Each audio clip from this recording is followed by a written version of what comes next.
Shavua Tov Lakulam. I'm back with episode number 2 of Yom Tov, spreading good news because I'm so not gonna give up. Getting good news in the middle of this whole pandemic and crisis didn't get easier since last week, maybe even harder. Why? Because we have more and more cases, more and more insecurities and uncertainties. I left New York City 3 weeks ago. There were around 400 cases of people who died because of COVID-19. Today it's 7,000 people. Every day there are 800 people who die in New York City only.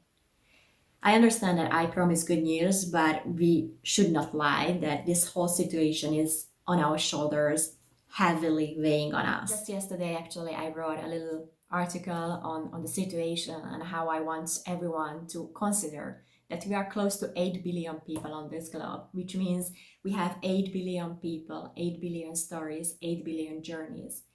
It affects us so very differently that generalizing that, oh, we just need to find a good in that, or oh, we just need to look at the bright side is not something we can apply. And if you ask me, we should not apply.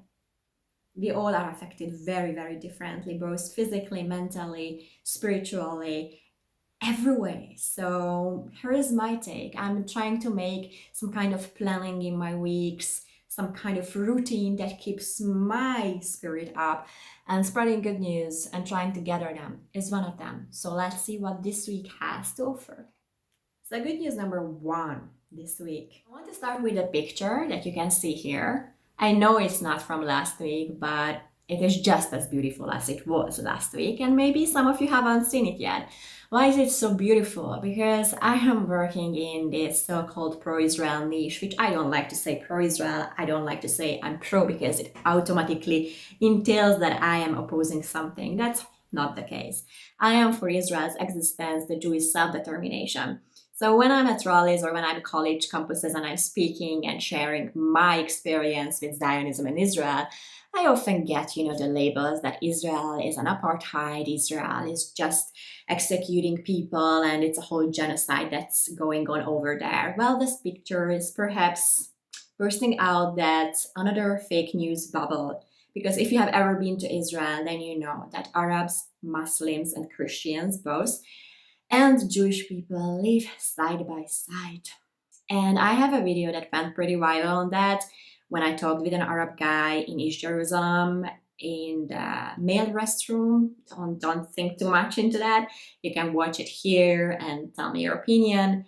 This picture is giving me hope because there is a Muslim guy praying towards Mecca and there is a Jewish guy praying towards Jerusalem. They're working together, saving lives while working for Magen David. Number 2.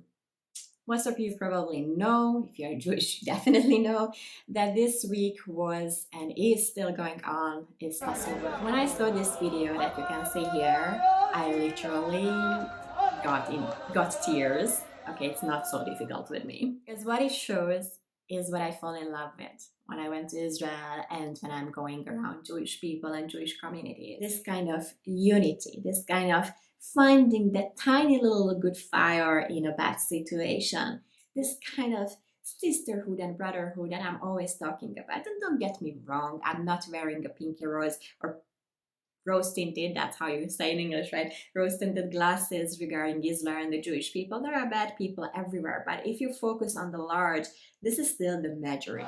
And this is something that I just cannot not give credit to, because in my culture, even though I love my people, this is not something we do so often. So kol hakavod, guys. Chag Pesach Sameach. My good news number 3 this week is a little bit off mainstream or alternative good news, and that is how non-profit organizations are trying their best to go beyond their mission statement and just give back and make a tikkun olam, make a mitzvah, just do something, even though it is not in their vision and mission statement. What do I mean? For example, look at the guys, Unit 669. Probably if you're in Israel, you know who they are, right? They are rescue team. They are a very elite unit at the IDF. And yet what are they doing now? The alumni of this unit is buying washing machines and dryers to the soldiers who got stuck in quarantine on the field. Does it, align with the mission statement? Not really, but they are trying their best to help and just, give back. Again, Jewish values. And the other organization I can give as an example is something that, really, really, really made me happy last year because I had the honor and privilege to be part of it.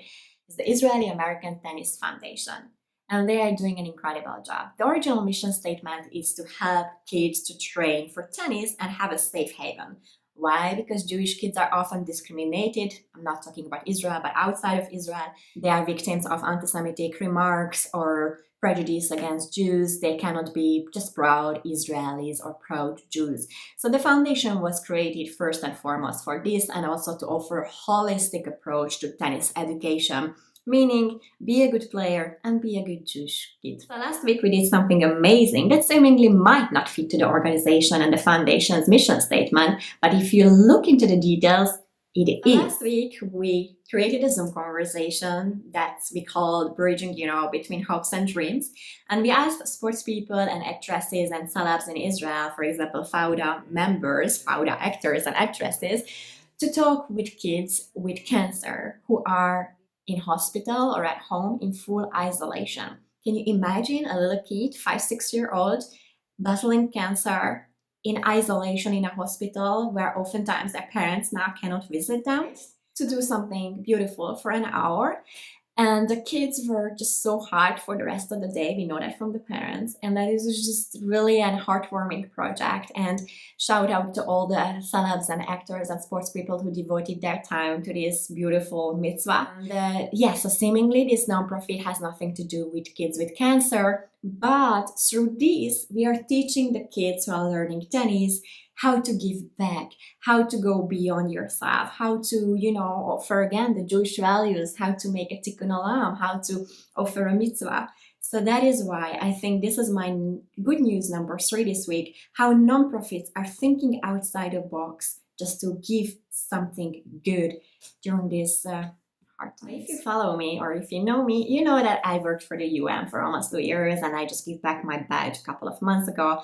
I had the honor to work with one of the organizations, nonprofit organizations, that actually is trying to balance the anti-Israel narrative that's going on at the UN.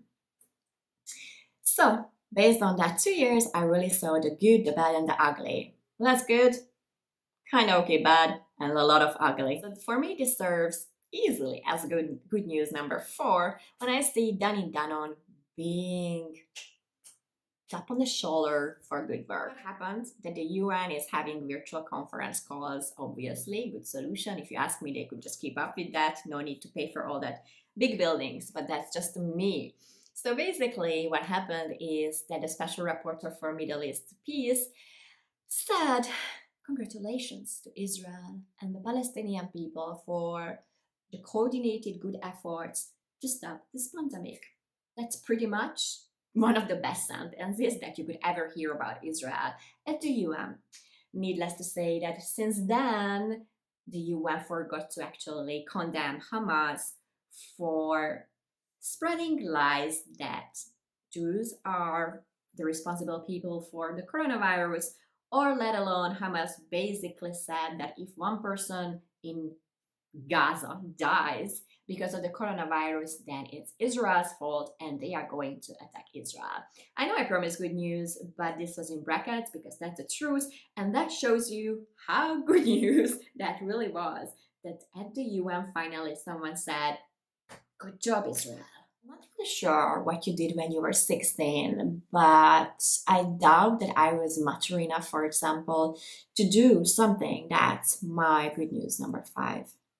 So there is a Haredi family with 9 kids. One is a newborn, and the parents both were infected with COVID-19, and 2 of the kids, which meant that the mother gave birth and immediately had to be separated from the newborn baby. And both of the parents were taken out of this family to put in a quarantine. So here is the story. There is a 16-year-old girl who decided that she will take care of the kids at home because the oldest one is just like 13. So what she did, she really decided to spend Seder and Passover without her own family and instead spend it with these 6 other kids who are left without parents for the time being. I was really thinking whether at 16 I would have taken this kind of responsibility up on me. I'm not sure. So again, it just shows how much maturity you have when there is a crisis, but it's not only maturity. You need a good heart for that. So that was good news number 5. And kolakavot to the 16-year-old girl. I think her name is Tamar. Really, you are just a beautiful soul.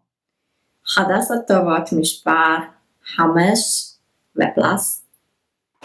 סוף סוף יש לי זמן ללמוד עברית. יש לי תקווה וחלום שהיום אחד אדבר עברית. Okay, it took me half an hour to put together this sentence, but I'm on the way. Thank you for taking the time to listen to the good news of this week that are good news for me. And I'm wishing you a beautiful week. And don't forget that whatever you feel during this whole chaotic situation, it's legit and it's fine. So don't be so hard on yourself. This is really my therapy, so find yours. Shavua Tov, להתראות.